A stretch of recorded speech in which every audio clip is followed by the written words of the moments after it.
Ya,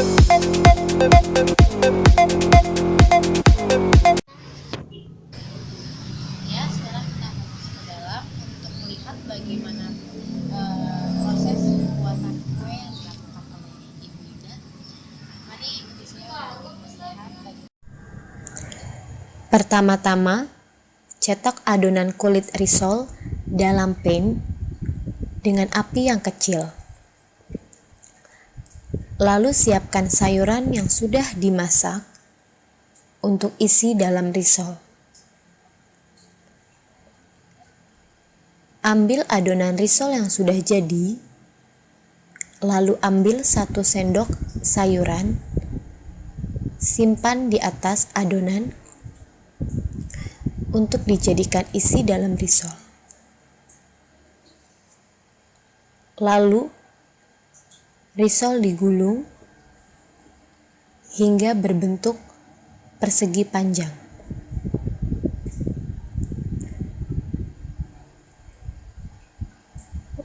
Lakukan proses ini berkali-kali hingga risol terkumpul menjadi banyak. Hal ini biasa dilakukan oleh Rani, cucu dari Ibu Lia, yang biasa membantu proses pembuatan risol. Setelah itu, siapkan tepung roti dan putih telur. Balur risol dengan putih telur, lalu masukkan ke dalam tepung roti.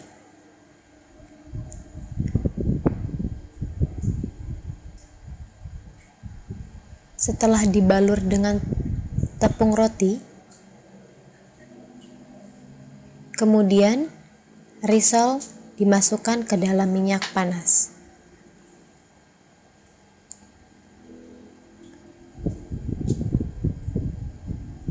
Goreng risol hingga warnanya menjadi kecoklatan.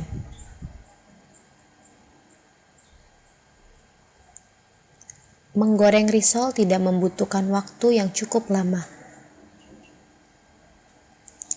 Setelah risol matang, angkat lalu tiriskan.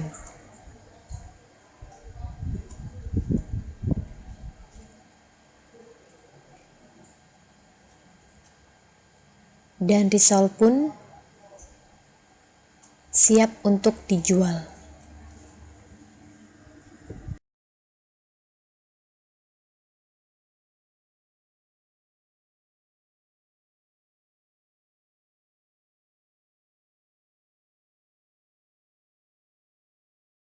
Desi Putri Natalia ingin mewawancarai Basri sebagai salah satu reseller produk risol Ibu Linda. Langsung saja pada pertanyaan kita. Jadi Basri, di mana saja Mbak menjual produk risol tersebut? Saya menjual produknya itu pertama di kampus, karena mahasiswa itu rata-rata mereka kalau pagi itu suka nyari sarapan gitu. Jadi itu sebuah peluang banget gitu kan kita jualan di sana. Kemudian nggak hanya di situ juga sih, nggak hanya di kampus, saya juga jualan di asrama Bimo di Kelapa Dua gitu. Tiap pagi sampai tiap pagi. Jadi itu menjualnya itu pertama di kampus dulu, Di kampus Gunadarma yang di Kelapa Dua, yang di kampus E sama kampus B. Berapa banyak biasanya Mbak menjual produk risol tersebut? Sebenarnya kalau itu kita ini ya tiap hari itu nggak apa namanya nggak tentu gitu bawanya berapa, tapi rata-rata itu di atas 100 pieces per hari rata-rata. Kira-kira harga dari produsen itu berapa ya? Kalau harga dari sana Rp1.000, saya ambil dari sana 1.000, kemudian saya jual lagi beda-beda nih. Kalau saya jual di kampus, saya jual dengan harga 2.000. Harga 2.000 itu untuk semua ini ya, semua apa namanya Harian. apa namanya. Kemudian kalau di asrama itu saya jual 1.500. Jadi kalau di kampus 2.000, kalau di asrama 1.500 saya jual. Kenapa ada perbedaan harga antara kalau dijual jual di asrama Pripop itu 1.500?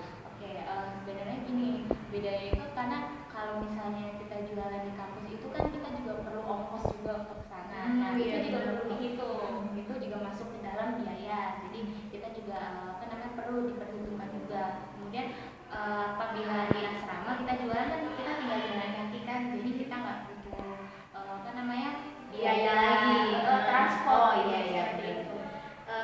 Siapa sih target pasar yang Mbak tuju? Target pasarnya yang pasti itu adalah mahasiswa yang pertama, karena mahasiswa Gunadarma ini jumlahnya banyak banget ya, banyak sekali gitu kan. Kemudian selain itu ini apa namanya ibu rumah tangga juga, keluarga seperti itu. Ya benar. Bagaimana dengan segmentasi pasarnya ya Mbak? Segmentasi pasarnya itu kita jualnya itu kalangan menengah ada, yang kalangan bawah juga ada. Jadi kan hampir semua segmentasi pasar kita apa Jadi tujuan gitu jadi tujuannya seperti itu. Karena satu sisi produknya ini kan dia murah gitu kan, harganya juga tidak ya terjangkau ya. Jadi menurut saya hampir semua segmentasi pasar itu kita bisa masuk. Iya benar. Misalkan kuenya masih ada yang sisa, lalu strategi Mbak untuk membuat ya kan kalau misalkan namanya kue itu pasti kan gak tahan lama. Iya, jadi kalau misalkan masih ada sisa, strategi Mbak dalam menjualnya itu seperti apa? Kalau masih sisa itu sebenarnya gini, kita tinggal pinter-pinter kitanya aja nih. Jadi kalau misalnya masih sisa, biasanya kita kasih diskon. Misalkan dia beli banyak, kita kasih diskon. Terus kalau misalkan masih sisa gitu, biasanya kita jual misalnya 1.500 nih ya, harganya 1.500 kita jual aja 5.400 juga nggak apa-apa. Yang penting gimana caranya kue yang dibawa tadi itu sisanya juga nggak terlalu banyak gitu gitu. Atau mungkin kadang ya kalau masih sisa juga ada orang yang butuh, kita kasih. Iya benar. Itu kan sebagai amal. Betul seperti itu. Tapi itu kalau yang seperti itu sudah diperhitungkan bagaimana pemasukannya, pengeluaran itu sudah diperhitungkan? Pasti sudah, itu udah ya ada diskon kayak gitu udah tetap diperhitungkan ya? Ada lah. Iya benar. Bagaimana cara Mbak menawarkan produknya itu ya, terutama menawarkan produk kepada mahasiswi di universitas tersebut? Awalnya gini, awal-awal mungkin masih malu. Iya benar. Namanya kita mahasiswa gitu kan, masih banyak gengsi, malu gitu kan, ngapain jualan-jualan kayak gini gitu kan. Tapi karena mungkin produknya ini sudah apa ya, sudah banyak orang tahu, terus juga banyak umum minatnya gitu kan. Jadi mereka begitu kita tawarkan apa namanya, responnya baik. Iya benar. cukup baik, sangat baik bahkan. Karena ya itu tadi, karena kita datang langsung jemput bola gitu. Iya. Jadi ketika mereka butuh makanan apa sesuatu yang mengenyangkan perut mereka sebelum mereka memulai untuk perkuliahan gitu kan, apa namanya ya di situ letak peluangnya. Jadi cara jualannya itu kita masuk ke kelas-kelas, jadi masuk ke tiap kelas gitu, tawarin ada yang mau apa namanya lebih efisien juga ya, karena mereka juga tidak repot-repot untuk cari sarapan lagi atau apa. Mereka nggak mesti harus turun ke lantai dari lantai atas gitu, terus ke bawah gitu kan, itu repot banget. Jadi makanya kita sampai ini pertanyaan terakhir dari saya nih. Apa sih motivasi Mbak mau jualan seperti ini? Kan biasanya rata-rata mahasiswa yang seperti Mbak bilang awal-awal saya malu atau gimana gitu. Jadi motivasi yang membuat bener-bener mau jualan kayak gini itu apa? ini sedikit sharing aja. Iya. Dulu itu jadi ada temen dia tuh pertama jualan dulu gitu kan. Terus itu saya lihat gitu kan, teman satu kelas kebetulan.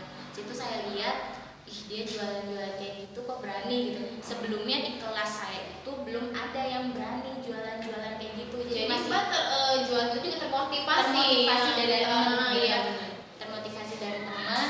Kemudian kok dia bisa jualan-jualan kayak kayak gitu, kok dia nggak malu gitu kan, apa sih gitu, kok dia mau gitu ngelakuin gitu kayak gitu. Terus di situ saya ini apa namanya, pengen kayak mereka. Saya pengen jualan juga nih kayak mereka, kan lumayan dapat uang ya gitu ya, seperak 2 perak juga kan, istilahnya seperti itu kan. Tapi nggak apa-apa, saya pengen coba. Terus saya inisiatif buat apa namanya, nanya-nanya gitu, nanya-nanya ke mereka ngambilnya kue di mana gitu, terus dikasih tahu kan. Terus akhirnya lama-lama di situ apa namanya, saya ngambil kue di tempat yang sama yang mereka bawa juga gitu kan.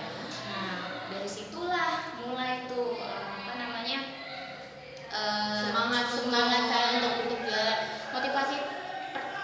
Motivasi utamanya sih sebenarnya karena kebutuhan juga, karena kebutuhan. Jadi apa namanya, kita nggak mungkin terus menerus bakalan disuplai terus sama orang tua Iya, nih, benar. ya kan. Kita juga bisa Harus ternyata survive juga di sini kan ya. betul. Kita harus bisa juga nih ngasilin duit sendiri gitu kan. Meskipun sedikit juga nggak apa-apa gitu kan, ya lumayan buat teman-teman jajan gitu kan, ibaratnya seperti itu. Karena saya tahu kondisi orang tua saya seperti apa gitu kan, saya tidak mau berpangku tangan terus pada mereka gitu kan. Karena saya malu nih sampai detik ini juga, kalau misalkan masih minta sama orang tua tuh kayaknya gimana gitu, masih malu beneran. Jadi apa namanya, saya berusaha untuk gimana nih caranya saya bisa dapat uang gitu kan, apapun caranya saya pengen deh, entah itu jualan juga nggak apa-apa deh, malu bodo amat gitu kan. Benar, Saya nggak mikirin itu gitu, yang saya pikirin adalah gimana orang tua saya gitu kan. Iya seperti itu. Iya, jadi terima kasih untuk Mbak Sri yang udah mau dimintai waktu untuk wawancara ya. Jadi intinya ya kita selama yang dilakukan itu masih benar, masih halal, masih positif, kita nggak perlu malu, apalagi pasti yang jelas. betul bisa untuk jadikan motivasi untuk mahasiswa-mahasiswa lainnya. Jadi yang nggak harus segala apapun minta sama orang tua. Betul. Ini sekali lagi terima kasih untuk Mbak Sri atas waktunya. Ya, dan terima kasih ya.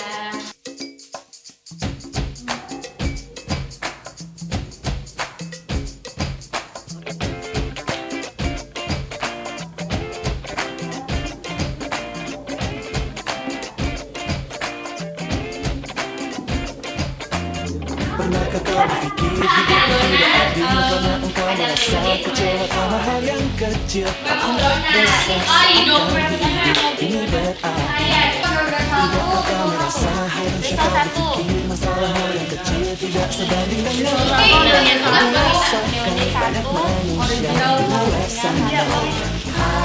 Cobalah kau melihat dunia di sekitar dengan mata hatimu.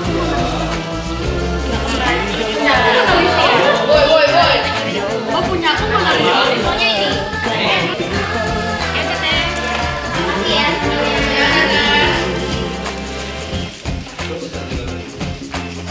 Bila engkau mengerti tidak banyak manusia sebelum dirimu yang berharap uluran tangan tak kunjung datang, namun senyumnya tak pernah hilang. Jadi mulai sekarang cobalah tetap senang saat cobaan datang, karena itu